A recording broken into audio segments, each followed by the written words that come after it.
Hi, it's Sandy Wiley. What I'm going to talk about today for my mental health channel is a slippery slope. Now, what is the slippery slope in therapy? For you that are not, haven't taken Psychology 101, think of a ski slope, okay? Now, when you start going down that ski slope, right? When you put your ski down on that ski slope, it's very hard to stop, right? When you're going downhill. So once you're on it, you increase speed, right? What is that about? Something in motion, it increases speed. So just picture a ski slope and you're going down it, and a very, very high, steep slope, and it's very hard to stop because once you're on that ski slope, the speed increases, right? Because it's all downhill.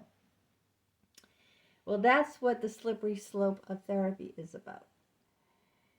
It's getting on that track, okay, that you get out of control. You don't even, you're not even aware of it happening because it happens so fast. Just like on a ski slope, you pick up speed very fast. Zoo, zoo, zoo, zoo, zoo. Okay, so this is how this happens in therapy. It's the little subtle things, right? Like going on the ski lift to the top, right? It's the little subtle things like self-disclosure. What is self-disclosure? It's when the therapist tells you something personal about himself. Now, it's not unethical in itself to self-disclose, to say something personal, if it benefits the patient.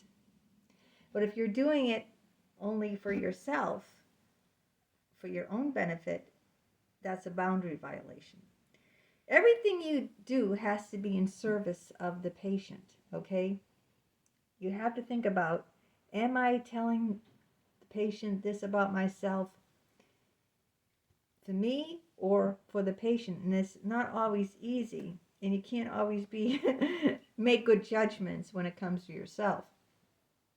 That's the first thing. You let little things about yourself, you disclose little things about yourself. Touch in therapy. If a patient asks for a hug, do you give them a hug? First of all, you should never initiate touch. That's the first thing. Now, if a patient asks for a hug, it depends, okay? Why the patient's asking for a hug. Is the patient trying to be flirty with you? Is the patient trying to get sexual with you? Did the patient have a particularly hard session? Did the patient just lose like a spouse, or you have to make a quick judgment. Is this hug going to be beneficial if I give it or if I don't give it? Sometimes it's harmful not to give a hug. It could be detrimental. Sometimes it's harmful not to self-disclose. It can be detrimental. You see, so you always have to balance these boundary crossings, whether, they benefit the patient or they don't benefit the patient. So, like, if a patient, is flirting with you and wants to touch you, that's not good reason. If the patient went through a particularly hard time, their child's in the hospital, and the outcome's uncertain, or something like that, then yes, a hug would help. But don't get into repeated patterns, habits, like with the psychologist who had sex with me for 2 years. Okay, he used to hold me after every single session. Now, when you do something like that, like my psychologist, Dick Geis, called a patient every single night before she went to bed, That's fostering a codependent relationship, and that's never all right. Calling someone who's in a crisis, that's fine. That's fine. Giving someone a hug who's going through a very hard time, that's fine. But hugging someone after every session, that's not okay. Calling someone every night before they go to bed, that's not okay. That's fostering a codependent relationship. And that is a big no-no. You want a patient to be able to handle things themselves, just like a parent with a child. I want my child to grow up to be able to take care of themselves, okay? If I die, I feel okay that I did my job as a parent because my child's independent and can handle life. They can support themselves, you know, financially, emotionally, in every other way. I did my job. Now, same with a psychologist. If a psychologist makes a patient dependent on them, that's not doing their job. Their job is so the patient doesn't need to come to therapy any longer. The patient can take care of themselves. You see what I'm saying?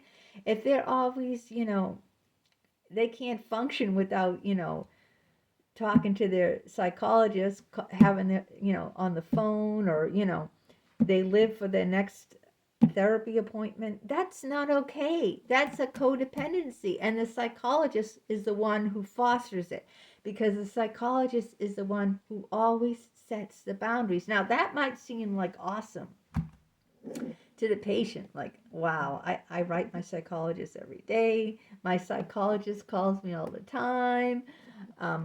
I hug my psychologist, anytime I want to. This seems like great. I live for going to therapy. I can't wait. I count the minutes, I count down to my next appointment. All that is wrong.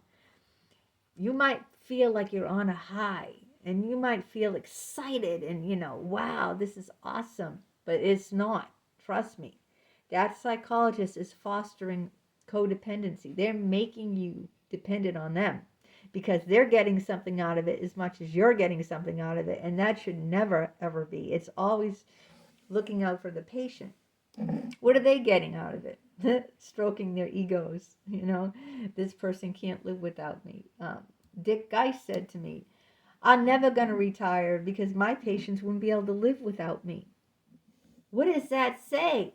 What are you doing? He's had patients for like 17 years that come every single day of the week. For 17 years. And he's saying he can't retire because that person's not going to be able to live without him. He's not doing his job. That person is dependent on him. And what happens if he died? That person would be lost. That person wouldn't be able to function, right? That's unethical. It's bad therapy. It's not therapy at all, really. I had psychologists tell me that what Dick did with me, they said, I don't know what it was, but it wasn't therapy. And this is Dick. This is not Jim, who had sex with me for 2 years. This is Dick. Because it's not okay.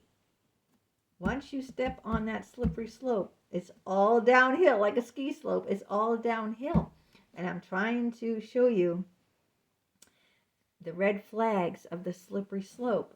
Self-disclosure, physical touch, having the patient rely too much on you by phone, too many phone calls, too many emails.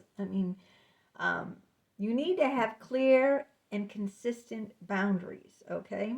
I'm not telling you to be rigid and you can't, have therapy in a box that is a cookie cutter, it's the same for everyone. I'm not saying that. It isn't the same for everyone.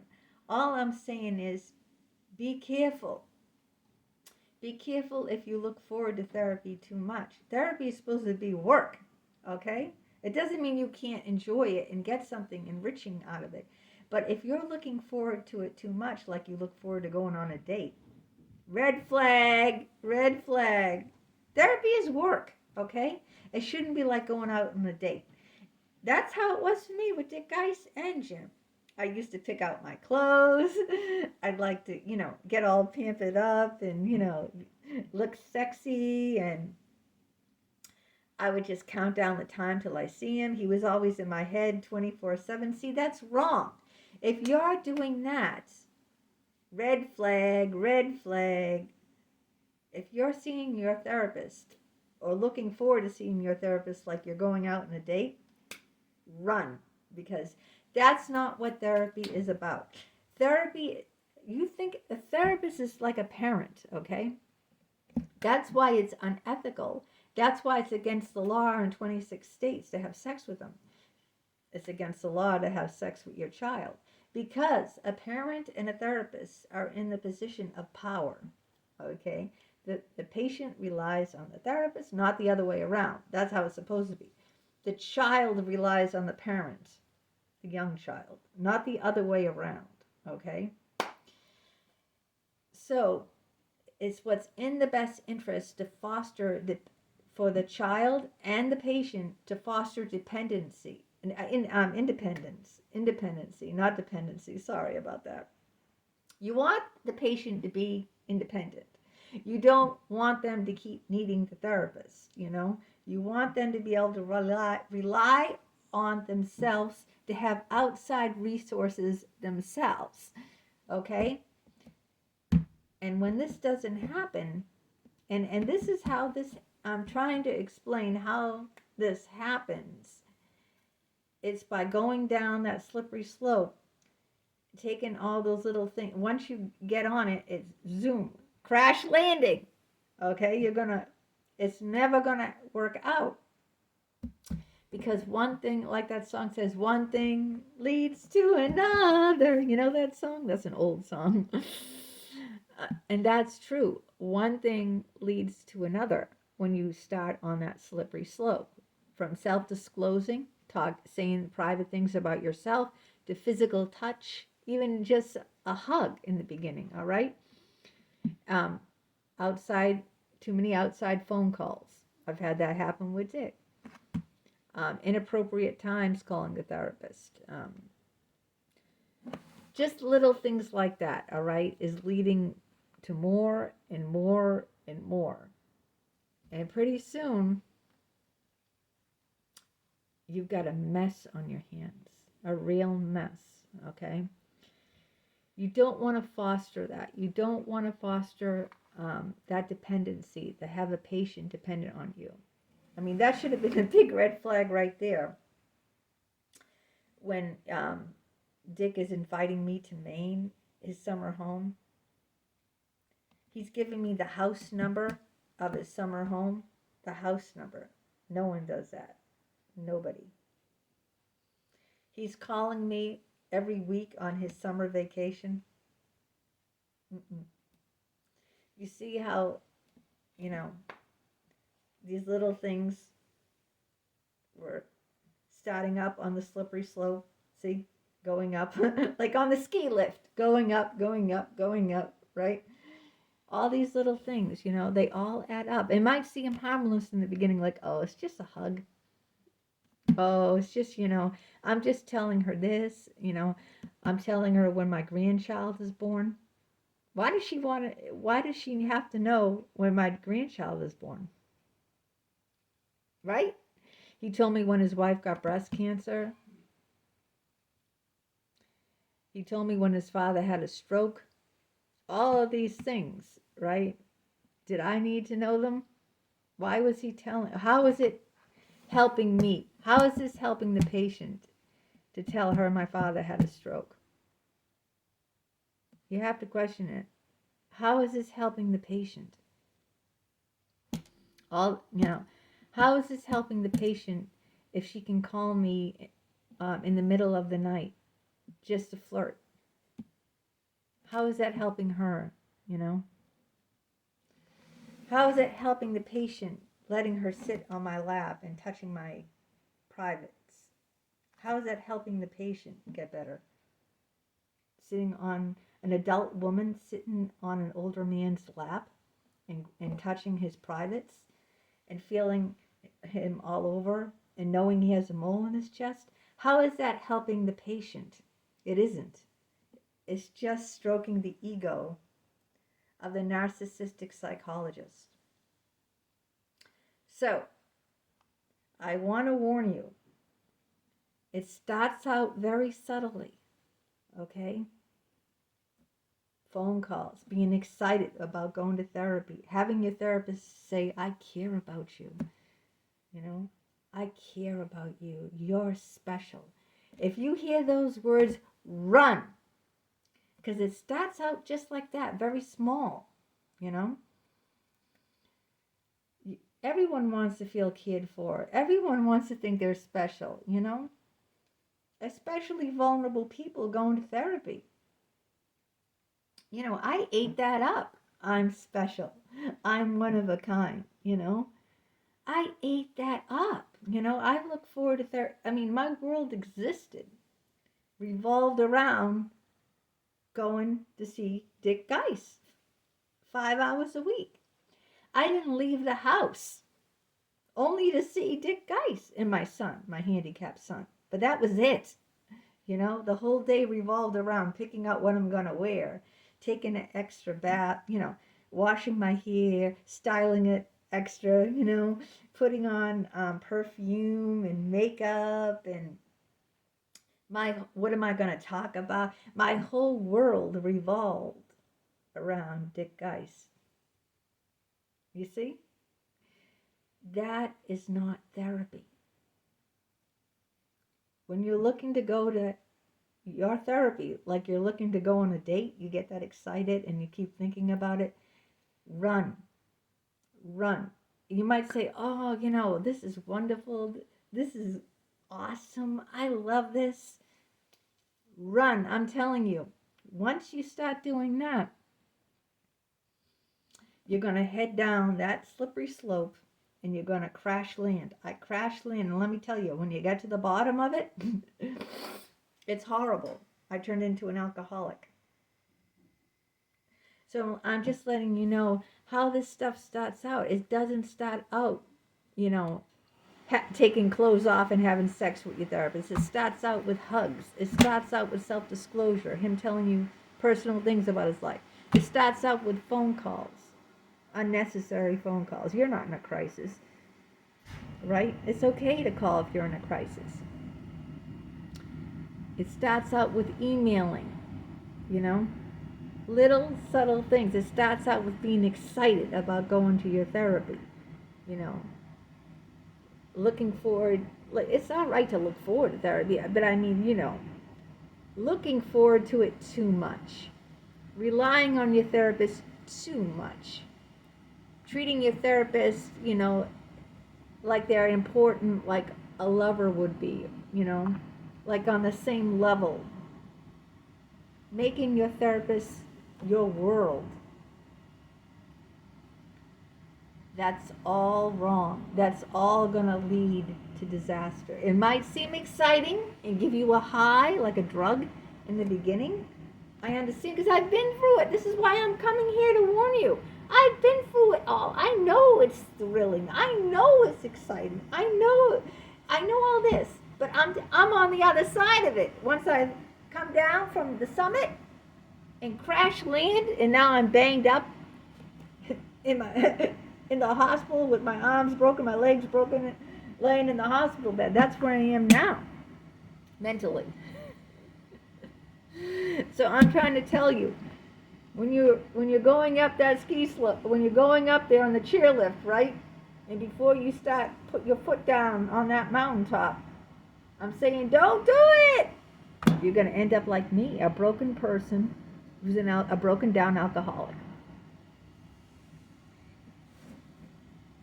And now I've got to try to come out of that with no therapy, because I will never trust another psychologist again. I will never go to therapy again, because I've been burnt not once or twice. I've been burnt like over and over and over. And after you've been burnt so many times, that's it. No more.